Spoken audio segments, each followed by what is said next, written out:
Alright, I'm going to get some video here of my CNC driver in development. I got it turning the motor right now. It's been kind of a long time coming. I've been mostly working on developing this little board here. I actually etched this board here at home. It's a interface board for the SLA 7062 stepper motor driver chip. It allows me to fairly easily interface with a stepper motor using a microcontroller. The IC, the driver IC here actually takes step and direction signals, so all I have to do is produce those with the microcontroller, and it translates that into the high voltage side for the motor. And this board right here is the actual microcontroller board. Propeller platform from Gadget Gangster. Just basically gives me a breakout board for all the I/O on the microcontroller, and kind of a quick, easy plug-in brain to breadboard with. It's got a 3.3 volt and 5 volt regulator on board, and it's being fed with a supply from the wall. So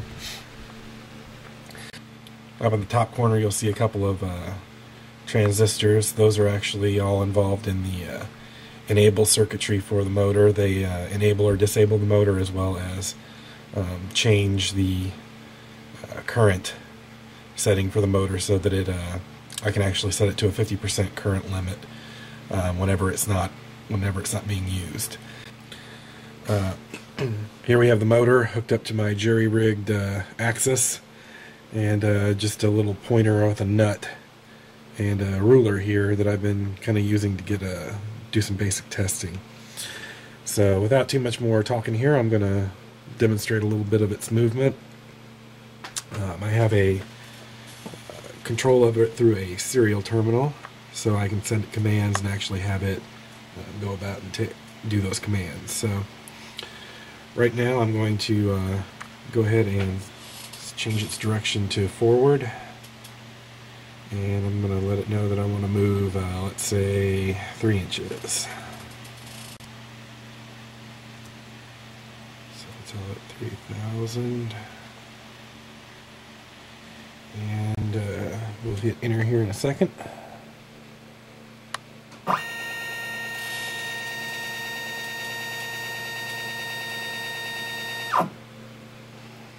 Alright, so we move from the 9 over to the 6.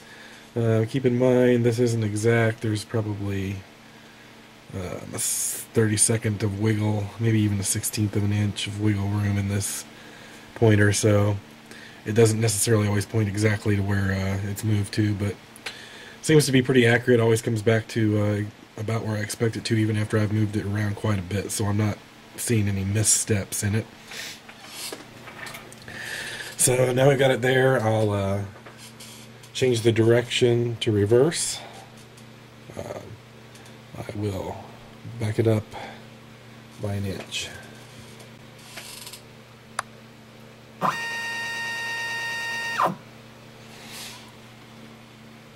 Alright, if we look up on the LCD, you'll see it showing that it's at plus 2 inches from its 0. It's enabled and its direction is reversed right now. It also shows you the step count, the number of half steps it's been sent since it started running. Alright, I've got a couple more commands that I can do with it here. I'm going to send it back forward. Let's send it another 3 inches.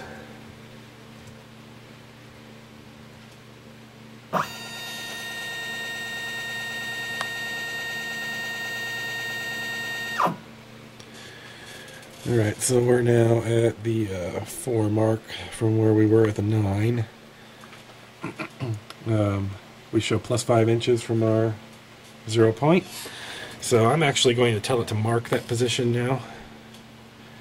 And then I'm going to tell it that I want it to return to 0.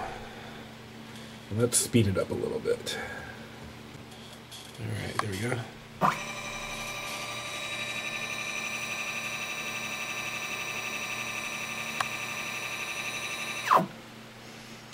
Alright, so we're back at the 9.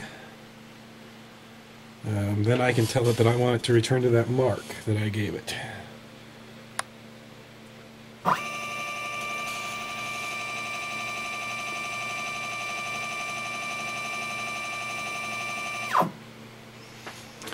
And we're now back at the 4.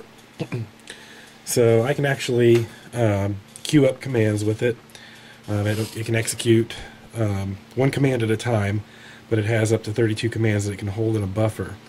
So what I'm going to do is actually send it a couple of repeated back and forths here. So I'm going to start telling it to return to 0 and then return back to that mark back and forth.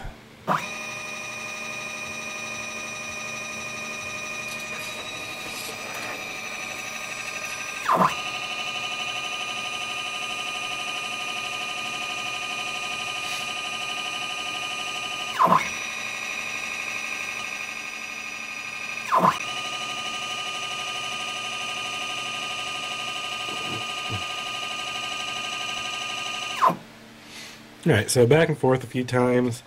Looking at the mark, I'm pretty much right on it. Like I said, I don't see that I'm losing any steps, but with a pointer this kind of inaccurate, it would be a little bit difficult to tell. I'm actually planning to build sort of a test rig for this. I'm going to build it out of MDF and try to rig up something a little bit more stable and steady, and actually use that for testing. So I can get maybe a little bit better feel for exactly how accurate it is and how repeatable it is, because that's going to be a big deal. If it's going to be a CNC controller, it really needs to be as absolutely accurate as possible. It can't miss a step. Probably one of the hardest things to deal with was acceleration. If you'll notice, you could kind of hear it accelerate and decelerate there as it moved back and forth. When I originally started working with it, I didn't have any acceleration. I just kind of slam it with whatever speed I wanted it to go. It kind of maxed out at about 300 RPM. Doing that, it couldn't go any faster than that. So what I ended up with was a acceleration table. That basically, the microcontroller can step through that table, and that tells it how long it should be between pulses, so that it can execute acceleration without having to calculate it. I'll kind of show you on the scope what that acceleration looks like. So we got it set up now.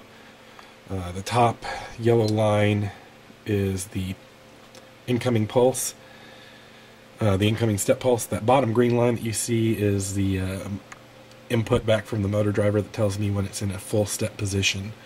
As you can see, it's running in a mode where it's 2 steps run you into a full step. The next 2 steps, you're back at a full step. Next 2 steps, back at a full step. So it's showing you that it's in half-step mode. This driver chip can run all the way up to 16 steps in between full step positions. And my software actually shifts from 16 down to half steps depending on how fast you're wanting to move the motor. So here we'll take a look at this. So you can see there, as the step pulses first come in, there's a pretty big gap in between the first and the second, and then ever decreasing gaps in between as it speeds up and starts getting up to speed. And that basically, in a nutshell, is what acceleration looks like. See if we can capture a few more of it at a little bit higher resolution here.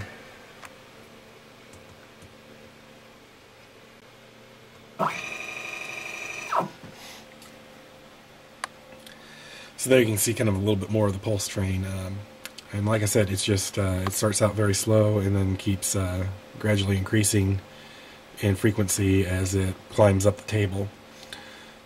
This is about as fast as it can move. Right now I've got it at 1,000 RPM. That limit is partially on the basis of what the motor will stall out. It won't go any faster than that right now off the 20-volt supply I'm running it with. And the other limitation for it is the speed of the microcontroller. Right now I can do maybe about a 12 kilohertz pulse rate on it. Anything above that, and I can't keep up with it. That is kind of the reason why I have to limit the speed a little bit. as I get higher voltage, I think I can actually get it to go a little bit faster than that. Another big limitation is I'm running a 18 TPI screw here, which means it's basically 18 turns before it moves 1 inch. Typically you would run something 16, 10, or even less than that, so it would actually be able to move a lot faster even with the same number of RPMs. So that's kind of what I got in a nutshell right now. I'm going to continue to be working on getting it packaged up a little bit nicer. I'm going to start working on an actual board for the microcontroller, get that set up and ready to go, and then I'm going to create individual boards for the drivers for each of the axes on my mill.